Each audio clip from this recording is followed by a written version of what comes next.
This is a Sports Catastrophe production. Hey there, ho there, it's Jeff Cutterdam, and welcome you to another Sports Catastrophe on this day. And on this day, June the 15th, 2011, the image you see behind me happened. It was known as the Vancouver Stanley Cup riot. Now, in no way, shape, or form am I trying to glorify this. I'm just trying to tell you what the frick happened. It was Game 7 of the 2011 Stanley Cup Finals. The Vancouver Canucks and the Boston Bruins. Both expected to get this far, if memory serves me right. So, anyway. Let's talk about the 2011 Stanley Cup Finals first. The Canucks were the President's Trophy winners. The team that had the best regular season record. And as many hockey fans know, that's kind of the kiss of death. However, they were the first Canadian team to have home ice advantage in the finals since Montreal in '93. There were Canadian teams. Vancouver in '94, Calgary in '04, Edmonton in '06, and Ottawa in '07. But they all were the underdogs, if you will. So anyway.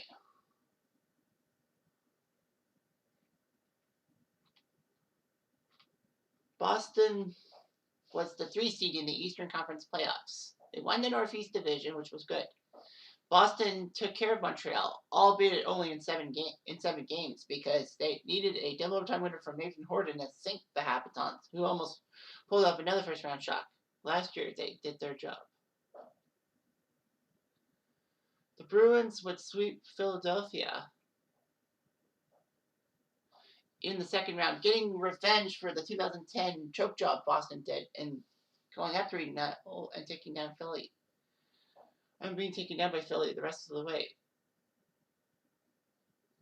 The Bruins outscored the Flyers 20-7 in the four-game series. Well, with Tim Thomas and then instead of Tuukka Rask, the sky was the limit. In the Eastern Conference Finals, Boston had a tough time. They had to deal with Tampa in 7 games. Tampa just didn't want to go home. All that. Vancouver, of course, won the President's Trophy, as I said. The funny thing is that the Canucks and Blackhawks would meet in the 2011 postseason. The Hawks were the 8th seed, which was shocking because they were the defending Stanley Cup champs. But Vancouver proved their dominance in the first 3 games and won them all. But the funny thing is, Chicago forced a Game 7. So the Canucks were trying to avoid becoming the 4th team in NHL history to blow a 3-0 seriously, joining the 42 Leafs. The 42 to blow a lead. The 42 Red Wings against the Leafs, the 75 Penguins against the Islanders, and the 2010 Bruins against the Flyers. Fortunately, though, they won Game 7, but it was an overtime goal by Alex Burrows, and they slayed the Dragon. In the second round, Nashville gave Vancouver some toughness, but Vancouver prevailed in 6 games. Vancouver would take on San Jose in the conference finals in 5 games, and Game 5 will be always remembered for that phantom goal in double overtime that got the Canucks to the Stanley Cup Finals. It was found out that the puck thought that to have hit the mesh, but it didn't. It hit the stanchion, and then I think it was Bieksa. Yeah, Kevin Bieksa had the presence of mind to see the puck, shoot the pucks, and score the winning goal. Some say it was for the ghost of Luc Bourdon, who was a promising defensive prospect for the Vancouver Canucks, but he basically perished in a motorcycle accident. Well, Game 1. Now let's talk about the finals. Game 1 saw Boston Vancouver. It was a 1-0 game. Rafi Baby Beluga Torres scored to make it with 18 seconds left to win the game. Vancouver 1-0. It was shocking. It was the first time since 1984 that the opening game of the Cup Finals was scoreless through 2 periods. In Game 2, Boston Vancouver battled it out. But on a Saturday night, Alex Burrows would put up a quick goal. 11 seconds into overtime, Vancouver wins the game. They're up 2-0. They're halfway home, and Canada's like, yes, we're going to get the Stanley Cup first time in 18 years. Amazing. And all that. Well, the Red Sox actually ended up moving their game against Oakland from a nighttime to a daytime game so that Bruins fans could watch the game.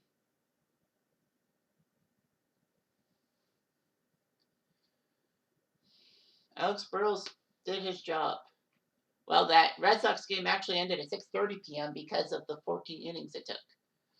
So it looked good for Vancouver. But game 3 was a horse of different color. Boston crushed the Tar out Vancouver 8-1. But that wasn't the big story. The big story was Aaron Rome's blindside hit to Nathan Horton. Horton was out for the rest of the series, and so was Rome. He was out for the Stanley Cup Finals, pretty much. The hit happened a second after Horton gave up the puck.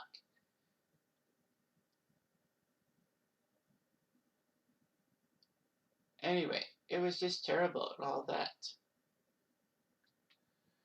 Boston took full control. They were up 5-0 at one point. Game 4, Vancouver couldn't even score one pitiful goal at TD Garden, and it was pathetic. Boston won 4-0. Game 5, for some strange reason, Vancouver did their job, winning 1-0.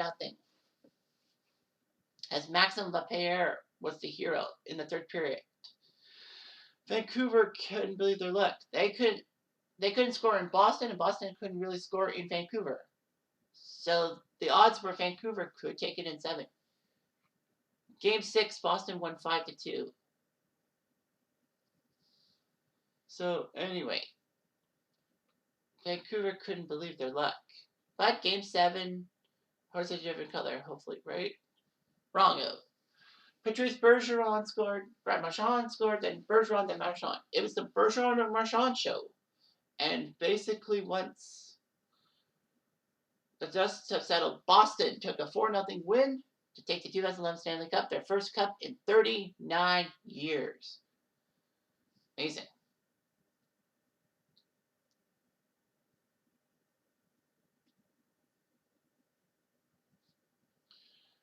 Well, great job by Boston and all that. The guys who got their names on the cup. Gregory Campbell, Kitchener, Tyler Seguin, Chris Kelly, Patrice Bergeron, David Krejci, Rich Peverly, Mark Savard, who didn't play, but he got his name engraved on the cup. Special exception. Milan Lucic, Nathan Horton, Danny Payet, Sean Forden, Mark Recchi, Brad Marchand, Michael Ryder, Thomas Kaberle, Andrew Ferentz, Zdeno Chara, Dennis Seidenberg, Adam McQuaid, Johnny Boychuk, Tim Thomas, and Tuukka Rask. All that.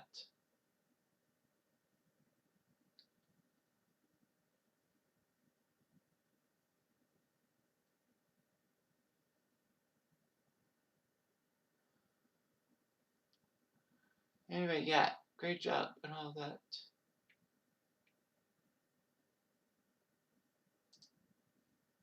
But, yep, the Vancouver Stanley Cup riots happened. After Boston beat Vancouver, it was time to riot. 140 people were injured. Fortunately, no deaths.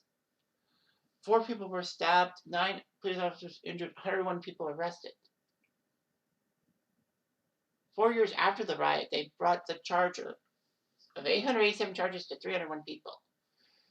The riot happened started at 10:45 a.m.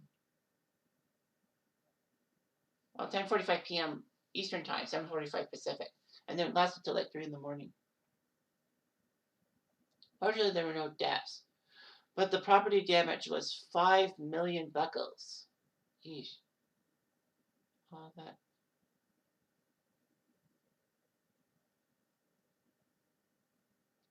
So anyway, yeah.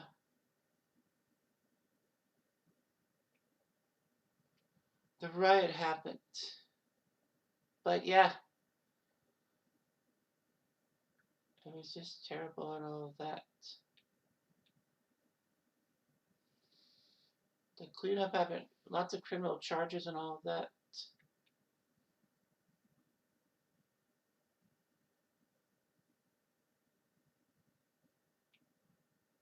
So yeah, a lot of people happened. Social media went viral and all that. Financial losses were huge. Media coverage was huge and all that. Vancouver disgraced itself. I will say that much. Vancouver disgraced themselves with that riot. I mean, yeah, the 94 riots were bad enough after losing to the Rangers in Game 7. But to write again after losing in Game 7, that's pathetic. Like, what the fuck are you thinking? That is just pure evil and pure wrong. And as a Canadian, I apologize for that. Well, I know Canadians are known for apologies, but yeah. And the worst part is there was massive aftermath in the NHL sense. Vancouver won the President's Trophy again in 2012, but they got kicked out in the first round by the Kings, who went on to win the Stanley Cup. Boston went on to get to the 2013 Stanley Cup Finals and 2019 as well, but couldn't win both. It would take till 2021 for a Canadian team to make the Stanley Cup Finals. That was Montreal, although it was the hooky fluky Stanley Cup playoffs. That the season had the whole Canadian-U.S.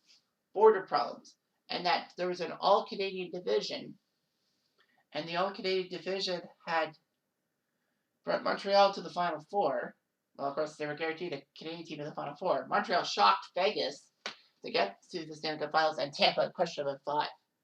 Right now, Tampa and Colorado are facing off in the 2022 Stanley Cup Finals, and I hope Colorado wins.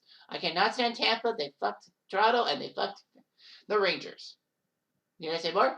Anyway, thanks for watching. I'm Jeff Diamond. I do.